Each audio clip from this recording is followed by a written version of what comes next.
kegiatan ada beberapa ya, tapi memang sebenarnya kalau teman-teman tahu start saya itu cukup lambat untuk aktif di kegiatan.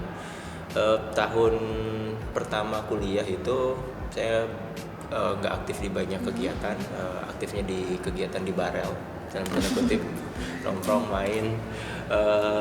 Di tahun pertama saya suka banget basket sejak SMP SMA, kemudian saya masuk tim basket.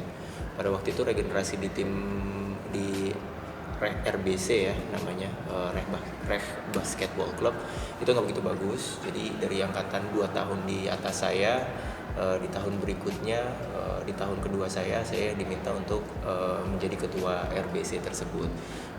Jadi ya ketika jadi ketua RBC banyaklah urusan, mulai dari simple lah, nge-arrange pelatihan, bayar gaji pelatih, nyediain bola, bikin kostum dan lain sebagainya. Ya, hal-hal seperti itu yang waktu di tahun kedua saya itu saya lakukan.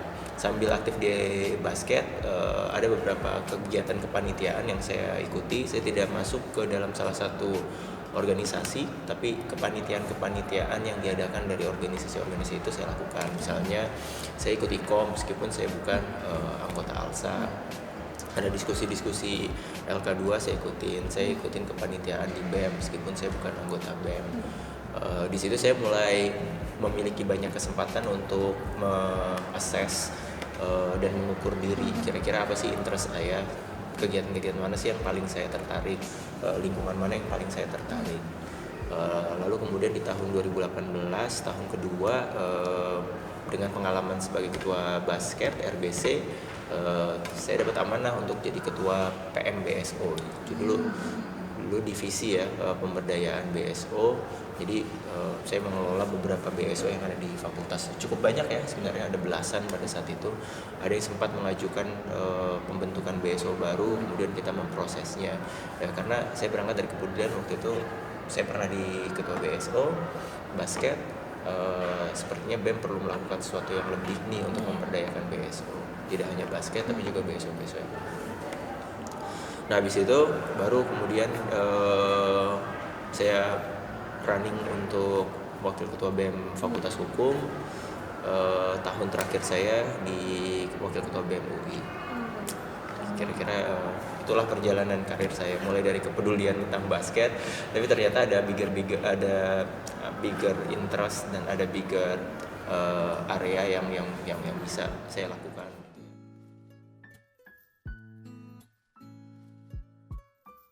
Saya percaya mumpung kalian masih muda, ya explore lah sebanyak-banyaknya. Cara explore banyak, bisa mulai dari buku, baca novel, baca artikel, baca berita, ya, baca tulisan opini orang yang ada di media cetak maupun media online gitu.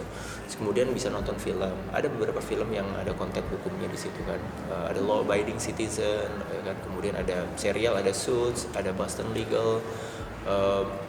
Dan ada banyak hal-hal lain yang kalian bisa dapat inspirasi dari film-film tersebut.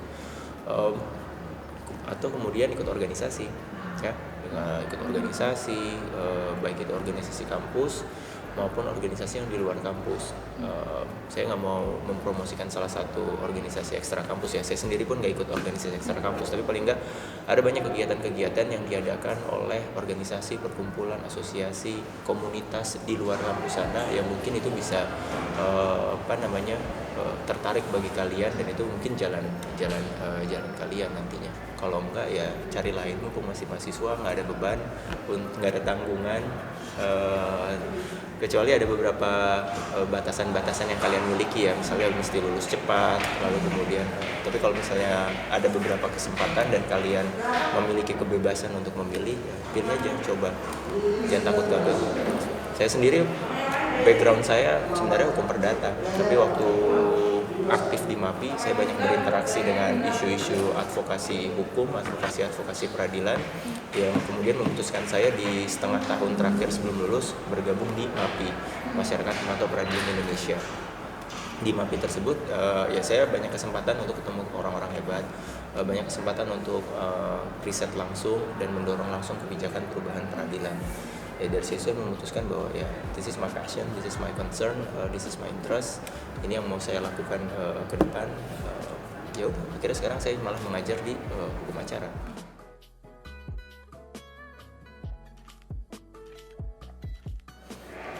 Ya itu salah satu cerita pribadi tersendiri ya yang menarik. Dari situ saya belajar pada intinya kalau emang rezeki mah nggak kemana, pasti akan ada jalannya.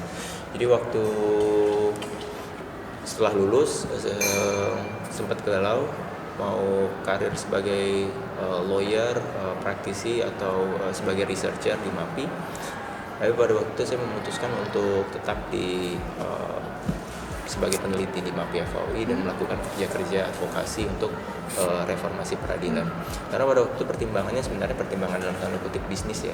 Dan kita kan sarjana hukum yang dikeluarin produk hukum. Produk hukum kita kan legal opinion. Cuma nanti formatnya atau template-nya aja yang berbeda-beda. Kalau peneliti legal opinion-nya berupa hasil penelitian. Kalau dosen sama hasil penelitian. Kalau lawyer ya legal opinion buat si klien-kliennya. Kalau jaksa surat dakwaan. Kalau hakim putusan pengadilan.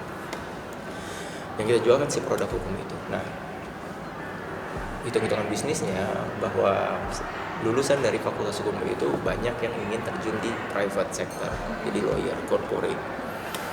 Yang namanya bisnis kan kita harus nyari niche ya. Lu tuh keahliannya tuh di mana sih? Diferensiasi produk lu tuh di mana sih? Ya, nggak banyak lulusan fakultas hukum UI yang terjun di public sector, yang kerja-kerja penelitian. Sehingga kalau ada orang yang sedikit itu arguably ya dapat spotlight lah di tataran lokal maupun tataran nasional, bahkan tataran internasional.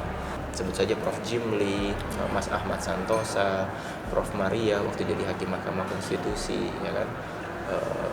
Jadi ya udah saya memutuskan konsistenlah di jalur ini, biarlah teman-teman punya banyak duit di practicing lawyers, tapi ranah ini harus ada yang jaga, ranah ini harus ada yang melanjutkan, ranah ini harus ada yang isi. Ya udah, saya fokus ke situ. Nah, hitung-hitungan yang kedua, pada zaman dulu orang yang aktif di NGO, orang yang aktif di kampus, orang yang aktif di media, jurnalis, itu punya kesempatan yang lebih besar untuk mendapatkan beasiswa pada saat itu ya. Itulah salah satu pilihan saya kenapa mengambil jalur itu. Nah benar, alhamdulillah pilihan saya terwujud. Jadi waktu tahun 2012 MAPI FAUI ada kerjasama dengan USAID. Dia punya program beasiswa di University of Washington. University of Washington ini punya sejarah dan sejarah yang cukup kuat dan panjang lah dengan Fakultas Hukum Universitas Indonesia. Prof. Erman lulus dari University of Washington. Bang Kurnia Toha lulus dari University of Washington. Pak Arief Surowijoyo lulus dari LGS ya. Tuti Hadi Putranto, HHP, foundersnya itu juga lulus dari University of Washington. Bahkan sampai Prof. Melda almarhum itu S2 dan S3-nya di University of Washington. Jadi ada kerjasama dengan University of Washington. Nah, di tahun 2012 saya masuk shortlist. Lalu kemudian somehow kegiatannya pending, disuspend. Oleh karena itu MAPI belum dianggap sebagai bagian dari program USAID tersebut. Saya sempat kecewa karena udah masuk shortlist, udah mau tes, tapi kok tiba-tiba nggak jadi. Setahun kemudian di bulan Mei, itu saya mendapatkan informasi bahwa akan ada rencana kerjasama kembali antara MAPI FAUI dengan programnya USAID tersebut. Nah di bulan Mei nama saya dinominasikan kembali karena ada satu calon penerima beasiswa yang di drop di bulan Mei. Kemudian saya ikutin tuh prosesnya sebulan, mulai dari dibiayain les bahasa Inggris, dibiayain tes bahasa Inggris. Hasil tes bahasa Inggris itu harus saya submit secara formal ke fakultas di University of Washington. Ada proses interview dengan profesornya, dan itu prosesnya dari Mei sampai Juni. Saya daftar Juni, akhir Juni keluar pengumuman bahwa saya keterima. Karena beasiswanya sudah di-secure sama si USAID, ya udah Juli udah tinggal ngurus visa dan Juli berangkat. Jadi praktis cuma 2-3 bulan persiapan. Itulah yang saya bilang, rezeki nggak kemana. Kalau emang saya udah yakin sama jalan ini dan saya bisa dapat beasiswa dari jalan ini, meskipun ada ada kegagalan, ada penundaan, ada setbacks ya kalau emang rezeki nanti caranya dimudahkan seperti yang tadi itu.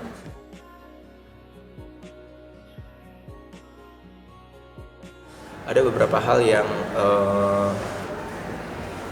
saya perhatikan cukup berbeda. Satu, di sana itu reading materials sebelum kelas sangat banyak. Jadi kalau kalian nggak terbiasa baca cepat dan mengambil poin-poin penting dari bacaan agak susah. Bayangkan satu pertemuan, satu kelas itu kita disuruh harus sudah membaca antara 50 sampai 100 halaman. Komposisinya mulai dari chapter buku, dari jurnal atau putusan pengadilan. Saya pernah ngitung rata-rata 50 sampai 100. Paling sedikit 50. Satu pertemuan. Bayangkan kalau satu hari kalian ada 2 kelas atau 2 pertemuan. Itu satu. Nah, kenapa hal itu bagus? Karena dengan begitu kalian datang bukan dengan otak yang kosong, tapi kalian sudah terisi otaknya. Kalaupun ada hal yang nggak ngerti, kalian menjadi lebih curious, lebih penasaran, dan lebih kritis di dalam kelas. Kedua, yang membedakan adalah dosen di sana ya, itu sedikit sekali, meskipun ada beberapa, sedikit sekali yang menggunakan cara lecturing, menceramah, berkuliah di dalam kelas. Asumsinya orang-orang itu sudah pada baca semua, jadi dia di kelas banyak melontarkan pertanyaan-pertanyaan terkait konten atau materi yang ada di perkuliahan itu. Meskipun sambil jalan nanti kemudian si dosen akan menjelaskan atau meluruskan atau melengkapi jawaban-jawaban dari para peserta. Nah, cara itu dikenal sebagai Socratic method. Itu dua hal yang prinsipil yang berbeda. Sisanya ya kecil-kecil, tapi menurut saya cukup berpengaruh dalam proses belajar mengajar. Satu, ketepatan waktu. Kedua, mereka pasti ada break 5 menit, dan saya menerapkan itu kalau di kelas saya yang lebih dari 2 SKS. Orang dewasa nggak akan bisa konsen fokus 2 jam hingga 3 jam. Jadi kalau udah lebih dari 50 menit, lebih dari 1 jam, biasanya saya kasih break 5 menit. Kecuali yang 2 SKS ya, biasanya kalau 2 SKS saya hajar sampai 1,5 jam. Cuman kalau 3 SKS, 4 SKS itu biasanya SKS dulu. Terus kemudian video dan slides itu di-upload di sistemnya mereka. Jadi kalau ada yang nggak masuk bisa dapat slides bahkan sampai video perkuliahannya. Kemudian yang paling itu hal yang remeh ya. Balik lagi hal yang esensial lainnya, yang paling penting di kuliah di luar adalah mengenai etik dalam penulisan, terutama plagiarisme, lalu kemudian citation.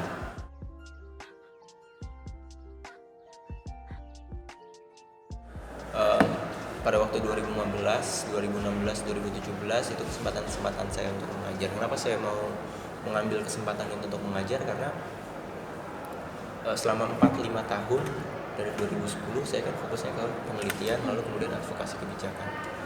Penelitian itu akan menjadi sia-sia kalau nggak ada orang yang tahu. Dan bagaimana cara bikin orang banyak jadi semakin tahu adalah dengan mengajar future lawyers, mengajar generasi muda gitu ya, mengenai perkembangan hukum, prinsip-prinsip hukum yang baru, approach atau pendekatan atau teknik dalam meneliti hukum. Kemudian hal-hal yang sifatnya lebih praktis, applicable ke depan. Itulah yang membuat saya memutuskan untuk research itu satu hal, satu proses, tapi kemudian mengajarkan mahasiswa, mengajarkan generasi muda itu hal lain yang harus dilakukan. Untuk apa? Sama-sama untuk membenahi hukum. Secara khusus concern saya membenahi peradilan di Indonesia.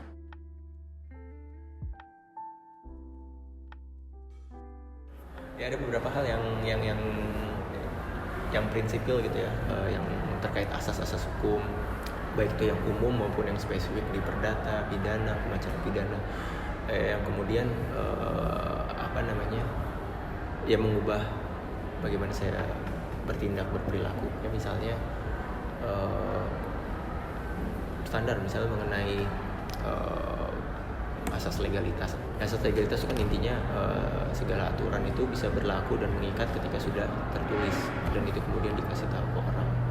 Ya menurut saya itu hal yang prinsipil ya. Kalau saya mau dan ini ada kaitannya sedikit dengan di hukum perdata kan, ketika perjanjian itu sudah dinyatakan sepakat, yaitu ya asas legalitasnya sudah berlaku, sudah menjadi hukum buat mereka. Jadi ketika lu mau ketika kita mau melarang orang melakukan sesuatu, ya pastikan kita sudah memberitahukan orang itu.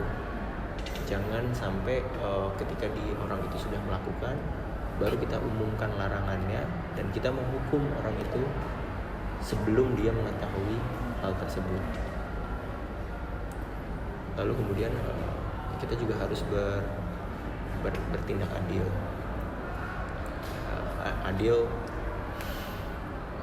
Konsep adil udah banyak ya, dan bagaimana kita juga bisa mengetahui kita harus adil dan proporsional ketika kita ingin menghukum, menegur seseorang gitu ya. Ya harus proporsional juga, dilihat kadar kesalahannya seperti apa.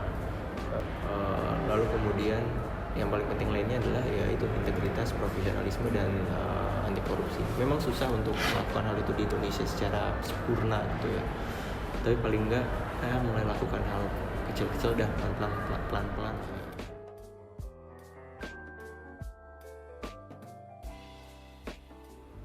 Menurut saya Perfilma satu organisasi yang penting dan punya peran di kalangan mahasiswa Fakultas Hukum, karena yang namanya pers itu di berbagai macam negara, di berbagai macam organisasi, di berbagai macam pemerintahan punya elemen yang penting. Satu, dia menyebarluaskan informasi-informasi yang penting kepada publik, kepada khalayak dengan cara yang kritis dan juga kreatif di dalamnya, sehingga banyak orang yang kemudian membaca dan mengetahuinya. Berbeda dengan lembaga penelitian yang mungkin kritis satu hal tapi kreativitas hal yang mungkin tidak terlalu difikirkan oleh mereka. Lalu kemudian film, musik dan lain sebagainya ya saya anggap itu sebagai medium lain yang sama pentingnya untuk